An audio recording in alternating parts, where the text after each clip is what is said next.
in terms of being a leader all in itself. As a business owner, I am a leader in itself, of course, and I'm so glad that you're here from a church capacity, because this is overarching. I promise you, you can use this whether you're in a student leadership position, or if you're in a community position, a church position, a family position, okay? Whatever leadership position you hold or will hold, this will be helpful to you now and in the future. So if you do have a pen and paper, go ahead and take it out. I appreciate it. If not, I want you to take some mental notes, because we're going to cover some things. The first thing I want you to do, I want you to think about a leader. Somebody, whether it's now, a past leader, but I want you to think about somebody, the first time you hear the word leader, you think of that person. Okay, everybody has that person in mind? Okay, so as we go through, I want you to always think about that person and see how it relates, because for some reason, you identify with this person, and maybe you can start identifying some things with yourself. So we're going to start. Behavior. I always like definitions. Who would like to read the behavior definition for me? So I lose my voice. Anybody? Yes, sir. A way of behaving, personal conduct. A way of behaving, personal conduct. People have been watching your behavior since you were in kindergarten. Remember how you used to get a little red star, or a blue star, or a gold star? If you had good behavior. If you had bad behavior, you got something entirely different. I have nieces, so I see it all the time. And you have always been thinking about your behavior, whether or not you've been doing it consciously or subconsciously. You know how important your behavior is. My daughter, she's in middle school now, and she can get straight A's, but if her behavior is bad, they will put you on an honor roll. That's how important behavior is. You can be the smartest person in the room, but if you don't exhibit the right behavior, it's going to be a problem. So those are the things we're going to talk about. So the behavior of a leader. We're going to talk about leadership in terms of, or behavior in terms of your leadership as opposed to just behavior. So again, it can be if you're a community activist or SGA president or the church trustee. People are watching you because you're in a leadership position. So I came up with my own acronym of behavior. And so these are the things that we're going to cover. We're going to cover believe, example, hard work, attitude, values, image, open, and respect. So as we go through them, we'll talk about them more in detail. So we're going to start with the first one. B. Everybody say B. B. Everybody say B again. B again. B. B stands for believe. What do you think that means in terms of leadership?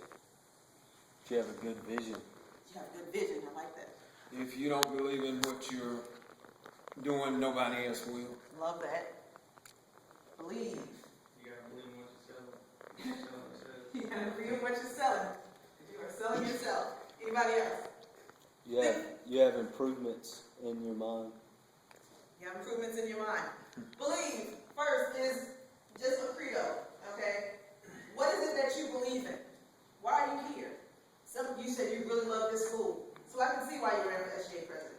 You believe in the school so much that you want to do all you can for this school, okay? So you have to find whatever it is that you're in, even in your academics, your nursing, you believe that you're good at something and you can make a difference in this field of nursing or electrical wiring or building. So this is what your credo is. I believe about this and I can do something about it. So you have a goal.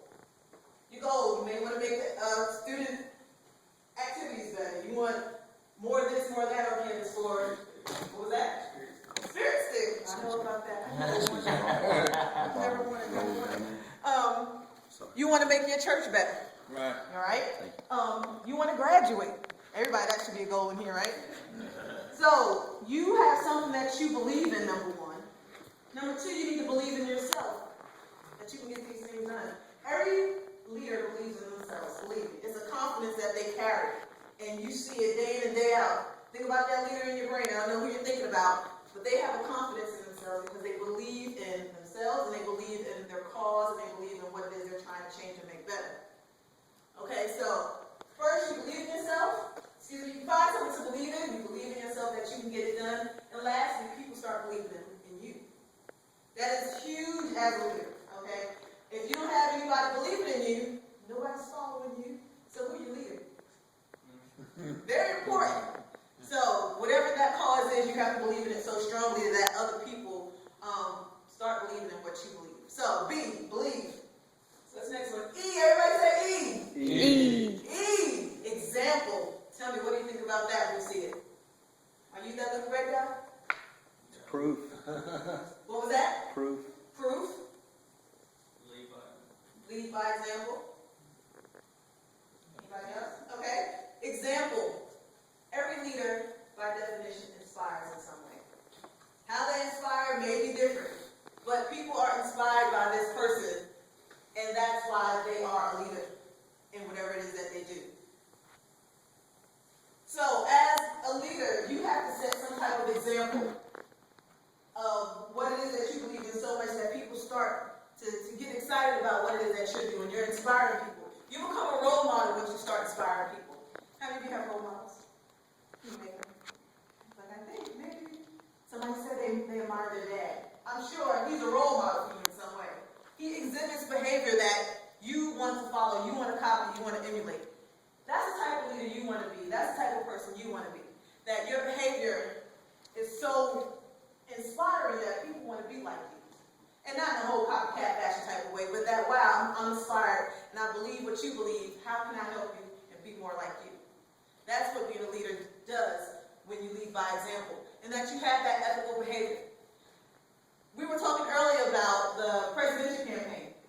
You know, most people don't want to vote for people they don't like or they can't see themselves having dinner with. I used to hear that a lot, you know, in campaigning speeches. They want to be liked so much because of their behavior and their ethical behavior. So when we think about examples, are you that type of example that people want to be? Are you leading by example? I brought up another thing in the earlier session. Are you always the first one there, or are you always late? You're always the first one there. As SJ president, you better be the first one there. What if you came late to every meeting? You look irresponsible. And what's going to happen with those people who are following you, those people that you're serving? They're going to lose respect. And what else? If I'm always late, guess what? They're going to stop being on time as well. You set the tone, you set the example. So, have you ever heard attitude reflects leadership? Same thing when it comes to that example. You have to set the tone of how you want your organization to run and how you want people to be like. And the only way you can do that is by doing it first. So you have to set that example. So, first we have believe as B, then we have E for what? Example. Now we have what? H. What do you think it is? Hard work. Hard work. Tell me what that means to you as a leader. Dedication. I always like that word. Persistence. Getting things done. Getting things done. I have a quote that I want to read, and I thought it was perfect for this. It's from Henry Ford, and he says, "You can't build a reputation on what you're going to do. You cannot build a reputation on what you're going to do." So, you can believe in yourself, you can wake up every day and believe in your cause, and people might want to rally behind you for a little while, and you set the example, you're the first one there, the first one to leave, but what are you doing during that time, being the first one there and the last one to leave? Are you working? Are you working hard? You need to. Okay, you cannot build a reputation on what you plan on doing. You have to have some output. You have to start setting some goals and say, hey, this is what we're going to do as an organization. This is what we're going to do as a church. This is what we're going to do as a community. And you have to start getting things done. I love that. Getting things done. You have to be persistent about it. You have to be disciplined. How many of you work out? Sometimes like me. A little bit. Okay? I'm not disciplined. I'm not putting in hard work. So I'm not seeing any hard results. Same thing when it comes to being a leader. What is it that you want? Now that you know what you want and what you believe in, how are you going to get there? You have to do it through hard work, and there's no way around hard work. Lifetime learning. You have got to constantly educate yourselves. Every leader never stops learning. That's why I'm so happy that you're here. Take the time and learn different things about how to make yourself better, how to make whatever it is you're trying to finish, how to put a polish on it. It's okay. You're never going to know. When you graduate from here, you have to keep going to school in some way. Continuing education, that's why there's a big building out front. You never stop learning. As a leader, keep getting that education in whatever it is that you're doing, whether it's in your field or soft skills such as this, but you have to constantly put more in your brain, make yourself a better leader. So, your output, your discipline, and lifetime learning has to be there. So, next, we have A. Everybody say A for me. Hey. I like quiet. Hey. A, okay. Attitude. I thought it was anger. You know anger? We don't want no anger leaders. No, not But too that much. goes into this what we're talking about. Attitude. How many of you have attitudes? Oh, she's honest. Nothing wrong with that. Your attitude, again, and I'm going to say that quote again, your attitude reflects leadership. That's another way of example, but your attitude can be positive and negative. You can say all day long that I believe that we can do this. I know that we can make this happen and blah, blah, blah, blah, blah. But what's your attitude really telling you? How are you saying it? And yeah, we can do it. You ever seen that? Yeah. Have you ever worked with a Debbie Downer? Doesn't matter what anybody says. That's not going to work. We can't do that. Well, Yeah. who put you in charge? You know, just constant negativity. How many of you have worked with a motivating Molly? Come on, guys. All we have to do is this. If we break this down, we can do it. Let's work together. Let's be together. You know, the biggest cheerleader you ever seen. Who would you rather work with? Motivation. I'd rather work with Molly too, right? That has everything to do with your attitude, your mindset, whatever it is that you think. Your subconscious is always going to win. So whatever you're thinking, if you really don't think we're going to do it, it's going to explain your attitude. And you can say it 100 times, but whatever it is that you feel and you believe, if it's negative, that's what we're going to see. Another thing about attitude is, are you approachable? Yeah. I am. I think you are. Yes. Thank you. How many of you go to Mr. Rowe's office anytime? Just say how you doing. You might not have anything to discuss. You just want to say hi. You have people like that on campus, right? You have people like that in your lives who are approachable. That makes them a leader to you, whether you realize that or not.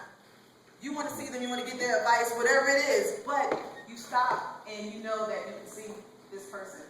Have you ever had somebody who you couldn't see? And they were in a leadership position? I've been there. Yes. Behind closed doors, and you're like, well, wow, I thought you were my supervisor or something. Guess I'll send an email that you won't return. How many of you felt like that? You know, not approachable in any way, like barricades just to say hi. They were not a leader much longer in your mind, were they? They weren't leading you anywhere because they were hiding. You must be approachable. You can't, especially in a leadership position, you're here to serve people. And anybody can serve. You're not here to delegate and tell people what to do. So if you're not approachable, how can you serve people? If people are afraid to talk to you, how can you help them? That's your approachable. Your disposition. What is your body language saying? When it's time for a meeting, are you humped over the entire time like you don't want to be there? That goes back to that approachability too, and that positive and negative attitude. What is your body saying when it comes to your leadership? Let's talk about attitude. So if you have an attitude, that's okay. You can redirect it. Next. V stands for? Value. Value. If you do have a pen and paper out, or you can make this mental note, I want you to think of 3 values that you hold firm. 3 values. From the time you're probably a little itty bit, just been thrown to you. What do you value? Okay. Family. Honesty. Respect. Loyalty. What was that? Loyalty. Good one. Integrity. Integrity. He doesn't put it up there. Look how she know.